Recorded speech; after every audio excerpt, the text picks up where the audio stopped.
우리가 지난주 느헤미야의 말씀을 통해 성벽이 무너진 것은 그들의 성벽이 아니라 그들의 삶과 그 신앙이 무너졌음을 함께 나눴습니다. 그리고 하나님은 그들의 무너진 삶을 그만 보고만 계시지 않고 느헤미야라고 하는 한 사람을 준비하셔서 그를 통해 그들의 삶을 또 무너진 성벽을 재건할 수 있도록 준비를 하였죠. 느헤미야는 철저한 준비를 가지는 그러한 사람이기도 했지만 그 준비 이전에 항상 하나님께 묻고 기도하며 하나님의 일을 진행했던 사람이었습니다. 그래서 그들의 무너진 성벽을 재건하지만 결국은 그 재건 이후에 그들의 마음에 무너진 그 신앙을, 그들의 무너진 하나님 앞에서의 삶을 세워 나가는 것이 이 느헤미야서 후반절의 후반 부분의 이야기입니다. 이러한 모습은 우리를 한번 다시 돌아보게 합니다. 우리가 처해 있는 이 현실의 문제는 어떠한 문제를 가지고 있는 것일까요? 우리는 그러한 문제를 어떻게 이해해야 할까요? 조금 다르게 이야기를 하자면 문제 앞에 서 있는 나의 마음이 무너질까요? 아니면 그 상황 속에 새로운 성벽을 쌓아가야 할까요? 요즘 많은 문제들을 사람들이 갖고 있습니다. 많은 청년들이 취업이 힘든 시기를 겪고 있죠. 정말로 많은 스펙과 좋은 그 출중한 실력에도 불구하고 취업의 문 앞에서 좌절을 경험합니다. 그것은 곧 자신에 대한 자존감이 무너지고 또 사회 속에서 혹시 내가 필요하지 않는 그러한 사람인가를 의심하며 여러 가지 그러한 부정적인 상황을 그러한 생각을 하게도 만듭니다. 누군가는 그 청년들에게 아직은 젊으니까 아직 많이 남았으니까 더 좋은 기회가 있을 거라고 위로하고 이야기하지만 그 상황에 처해 있는 그 사람에게는 그 말이 와닿지가 않습니다. 어떻게 보면 외적으로는 취업의 문제일 것 같지만 자신의 상황을 바라보는 자신의 문제를 이해하는 마음의 문제이기도 한 것이죠. 다른 것을 예를 들어보면 삶의 가장 중요한 재정적인 문제에 마주할 때, 재정이 부족해 해야 할 일을 하지 못할 때, 혹은 한 달은 어찌저찌 살았는데 다음 한 달이 또 불안할 때, 그럴 때에 우리는 또 한 달을 걱정을 안고 살아가게 됩니다. 열심히 일을 하지만 그것에 대한 대가가, 그것에 대한 보상이 제대로 이루어지지 않을 때도 있지요. 그럴 때마다 우리의 삶은 불안하고 앞으로의 미래가 조금 어둡게 느껴지기도 합니다. 해결하고 싶지만 내 힘으로는 그것을 해결할 수 없는 막막함에 처하기도 합니다. 나의 믿음과 생각은 하나님이 나를 돕고 있다, 나와 함께한다, 해결할 수 있다라는 믿음을 갖고 있지만 그럼에도 불구하고 하나님이 나를 위해 어떠한 일을 하시는지 우리는 느끼지 못하고 그것을 깨닫지 못하고 지나갈 때가 많습니다. 그러다가 많은 사람들이 하나님을 떠나 믿음이 의심이 되고 하나님을 의지하기보다는 이제 내가 내 삶을 스스로 해결해 나가기로 결심하기도 하죠. 사실 이러한 모습들이 바로 이 느헤미야 시대의 이스라엘의 모습이었습니다. 그들은 성전만 지으면 하나님께서 모든 것을 해주실 거라고 믿었습니다. 이제는 상황이 역전되어져서 페르시아가 이스라엘이라고 하는 나라 밑에 들어갈 것이라고 생각했습니다. 그러나 그들의 기대와 믿음과는 달리 성전을 세웠지만 전혀 나아진 상황을 마주하지 못했고 그것에 그들은 실망하고 좌절하고 결국 하나님을 떠나 이방인과 같은 그러한 이방인과 함께하는 삶을 살아가고 있음을 우리는 볼 수가 있죠. 그러나 하나님은 그렇게 무너진 삶을 그만두고 보지 않으시고 그들을 위해 느헤미야를 통해 그들의 삶을 다시 한번 회복하며 그들을 위로하며 회복하는 것을 보게 됩니다. 오늘 함께 나누는 오늘 이 말씀을 통해 여러분들의 처한 그 상황 속에 조금이나마 하나님의 말씀이 여러분들의 마음과 생각 속에 위로와 회복의 그러한 능력이 다가가길 소망합니다.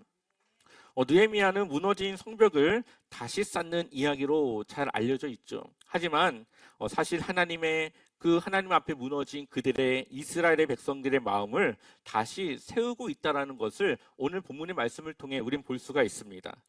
느헤미야 8장의 상황을 한번 생각해 볼까요? 이스라엘 백성들은 성벽이 무너졌고 그 성벽을 세우기 위해 많은 방해와 압박과 그런 심리적인 그러한 불안함 속에서 52일 만에 성벽을 재건하였습니다. 그러나 그들이 처한 상황은 여전히 나아진 것이 없고 페르시아의 속국이고 주변 나라들의 질투와 시기를 감당해야 했습니다. 그들은 스스로 그 문제를 해결할 힘이 없었습니다. 그러나 한 가지 바뀐 것이 있다면 하나님을 버린 삶이 아니라 이제는 하나님과 함께하는 삶이 되어졌다라는 거죠. 그들은 성벽을 쌓으면서 느헤미야를 통해 하나님이 여전히 그들과 함께하고 있다라는 것을 확신하게 되었습니다. 그 이전에는 하나님이 자신들을 버렸다 생각했지만 하나님은 한 번도 그들을 버린 적이 없었고 여전히 그들과 함께하고 있음을 깨닫게 된 것이죠. 그리고 그들은 하나님에 대한 그 말씀에 대한 갈급함을 느끼고 빨리 에스라에게 율법책을 가지고 와 자신들에게 들려주기를 소망하는 것을 보게 됩니다. 우리 한번 8장 1절 말씀을 우리 한번 읽어볼까요? 함께 읽겠습니다. 이스라엘 자손이 자기들의 성읍에 거주하였더니 딸에 이르러 모든 백성이 일제히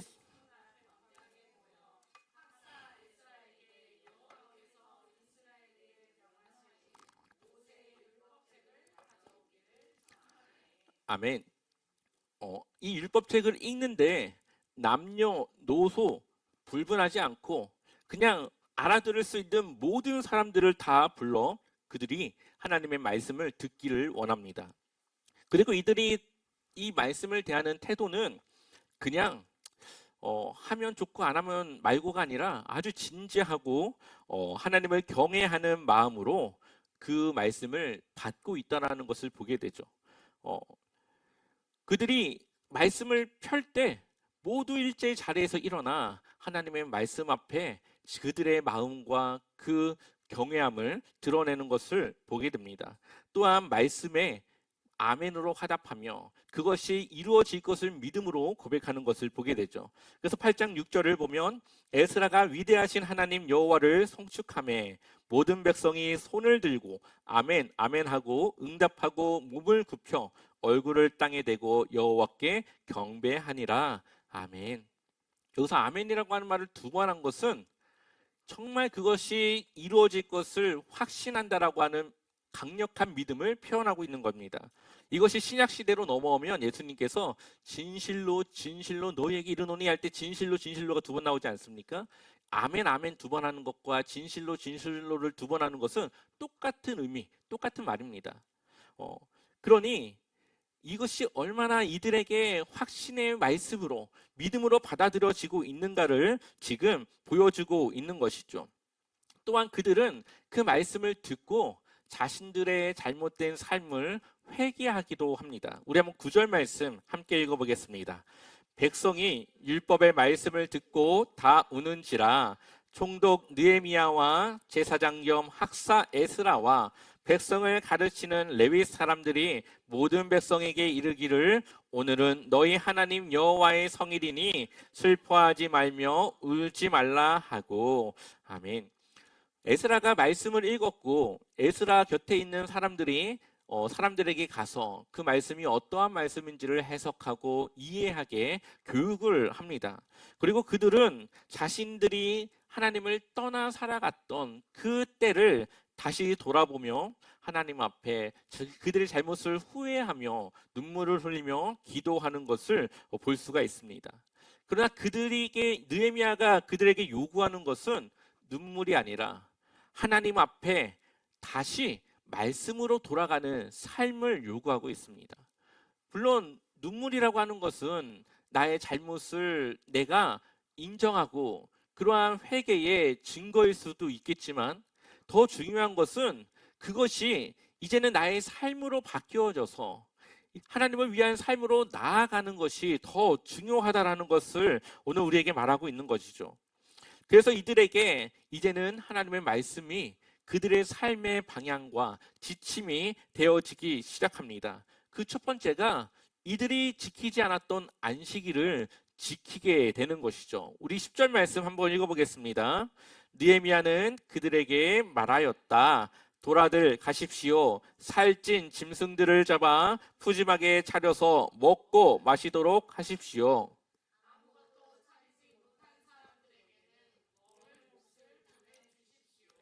오늘은 우리 주님의 거룩한 날입니다. 주님 앞에서 기뻐하면 힘이 생기는 법이니 슬퍼하지들 마십시오. 아멘.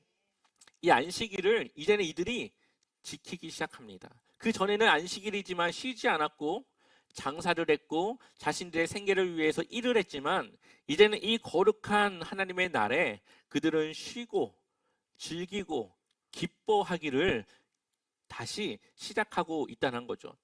또한 먹을 것이 없어서 기뻐하지 못하는 이들에게는 그들의 것을 나눠주어 그들도 그런 기쁨의 잔치에 참여하고 함께 그 안식일을 누릴 수 있도록 그렇게 이제는 하나의 공동체로 만들어져 가는 것을 우리는 볼 수가 있습니다.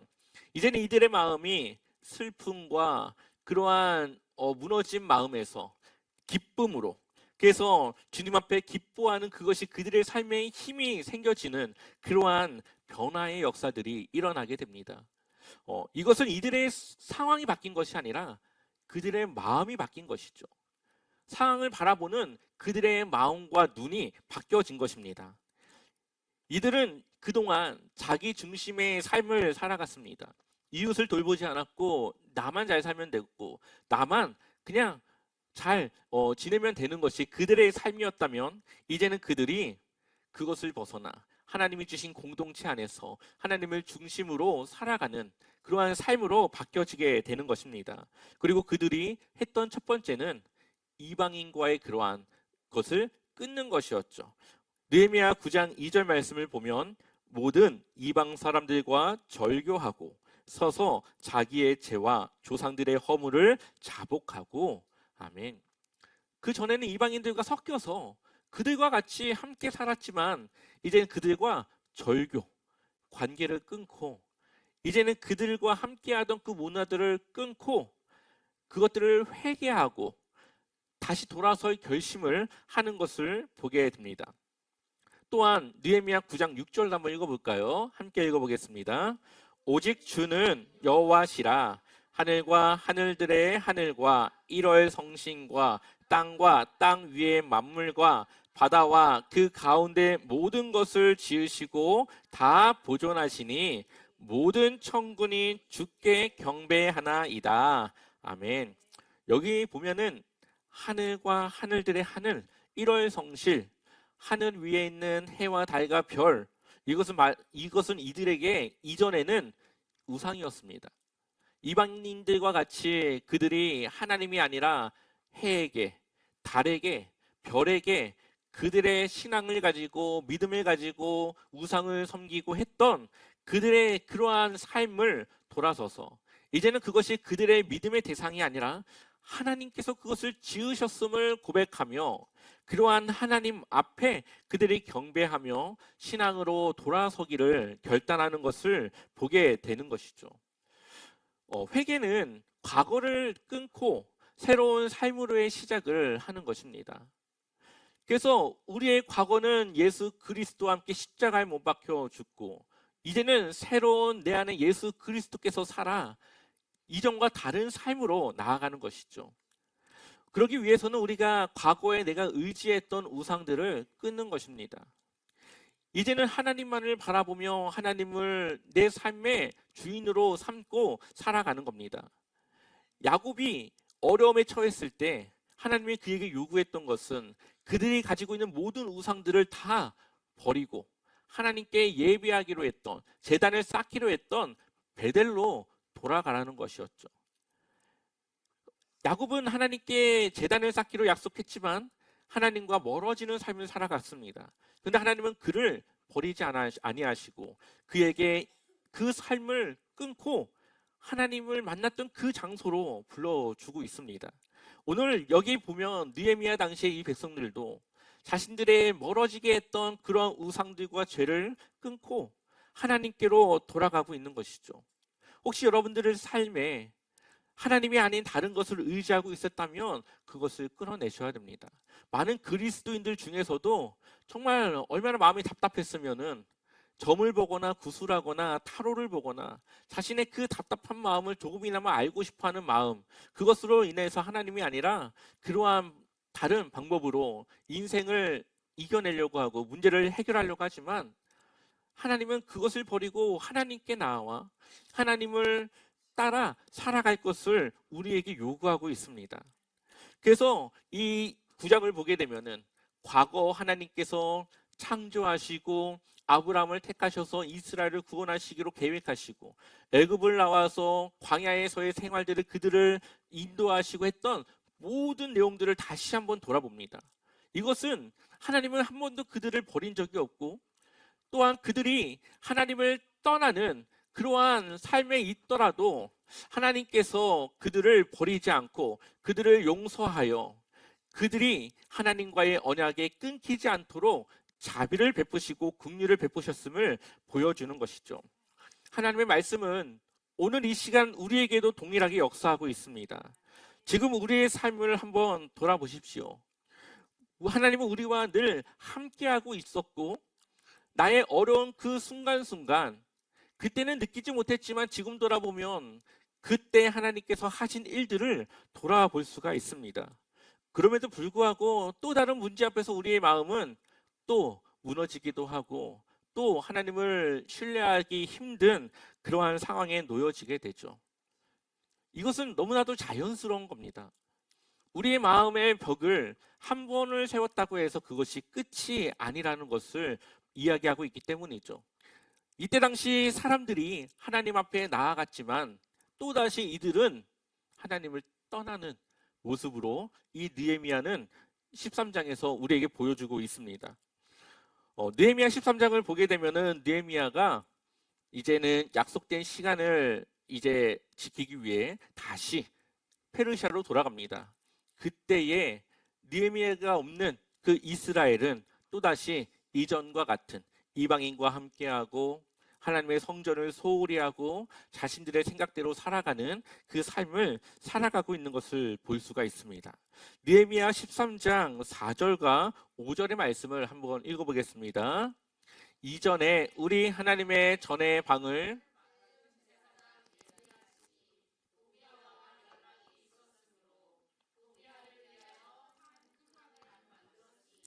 그 방은 원래 소재물과 유향과 그릇과 또 레위 사람들과 노래하는 자들과 문지기들에게 주는 곡식과 새 포도주를 거제물을 두는 곳이니라. 아멘. 원래는 이 성전의 기능을 해야 될 그 방을 누구에게 줬습니까? 도비아에게 줍니다. 도비아는 누구예요? 이들이 성벽을 세울 때 방해했던 핵심 세력 중에 한 사람입니다. 그런데 이 도비아에게 방을 내어주는데 누가 내어줍니까? 제사장이. 이 도비아와 그동안 내통하고 교류하고 있던 이 제사장이 또다시 느헤미야가 없는 그 틈을 타서 이방인과 교류하고 그들을 위해 배려하고 하나님의 성전에 그의 방을 지어주는, 만들어주는 그 모습을 보게 됩니다. 또한 그 이후에 그들의 삶을 보면 또다시 절기를 지키지 않고 안식일에 하나님의 거룩한 날을 쉬지 않고 장사하며 그들의 생계를 위해 또다시 그 일들을 해나가는, 또다시 과거로 돌아간 그들의 모습을 볼 수가 있죠. 우리가 우리의 마음을 매일 이 성벽으로 세우지 않으면, 하나님의 말씀으로 세우지 않으면 어제는 승리했지만 오늘은 실패할 수 있습니다. 또한 오늘은 내가 실패했지만 내일은 승리할 수 있습니다. 우리는 기도와 말씀으로 우리의 하루를 시작하고 우리의 하루의 삶 속에 하나님과 끊임없는 교제와 만남을 가져야 되는 것이죠. 우리의 믿음이 흔들릴지라도 그 말씀이 내 머리에, 내 마음에 생각나서 그 말씀을 내가 붙들어서 흔들리지 않는 믿음을 가질 수 있도록 우리는 해야 합니다. 지금 여러분이 직면한 어려움이 있다면 그 문제를 바라보지 마시고 하나님을 바라보십시오. 우리가 문제를 바라보면 걱정거리가 우리의 이 하루를 다 잡아먹습니다.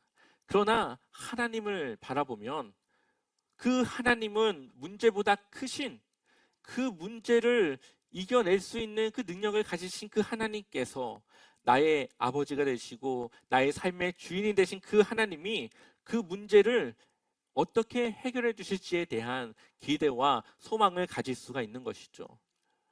상황은 똑같지만 그것을 바라보는 우리의 마음이 바뀌어지고 하나님을 향한 신뢰와 믿음을 갖게 된다면 우리는 그 문제 앞에서 평안을 유지하고 우리는 그 문제 앞에서 우리의 일상이 무너지지 않고 또 하루를 살아낼 수 있는 힘을 가질 수가 있는 겁니다. 그러기 위해서는 먼저 우리의 마음이, 우리의 삶이 말씀으로 세워져야 되는 것이죠. 그러기 위해서는 우리가 매일 하나님의 말씀을 읽고 기도하며 하나님의 마음을 알아가는 그러한 영적인 신앙생활을 우리는 놓지 말아야 되는 것입니다. 하나님을 통해 말씀을 통해 하나님을 바로 알 때에 우리는 하나님과 올바른 관계를 맺어 나갈 수가 있습니다. 내 머릿속에 생각하는 하나님이 아니라 정말 이 말씀에서 우리에게 들려주시는 하나님을 우리는 만나야 됩니다. 하나님은 한없이 자비롭고 긍휼하신 분이 아니라 때로는 우리의 죄 앞에서는 누구보다 엄하고 우리의 그 죄의 대가를 묻는 그러한 하나님이신 것도 우리는 알고 있어야 됩니다. 그래야만 우리가 하나님을 경외할 수 있는 것이죠.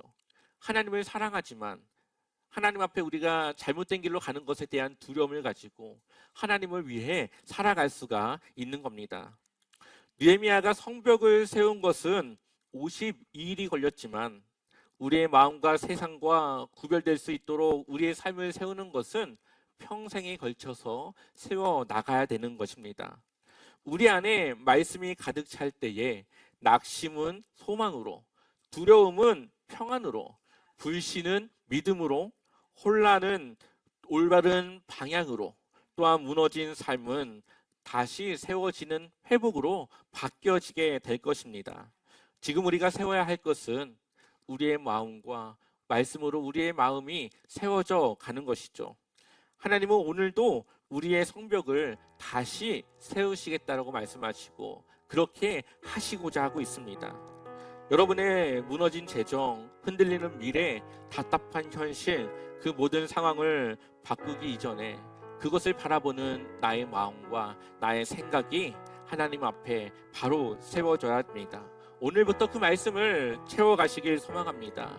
여러분들의 삶의 기준이 하나님의 말씀이 되어져서 그 말씀을 따라 살아갈 때 선하신 하나님께서 나를 선한 길로 인도하실 것을 믿고 하나님께 내 삶을 온전히 맡겨 정말 하나님의 일하심을 경험하며 정말 하나님 앞에 또 이 세상 앞에 우리가 당당히 걸어 나갈 수 있는 그러한 놀라운 힘과 능력이 여러분들의 삶에 함께하기를 축원합니다.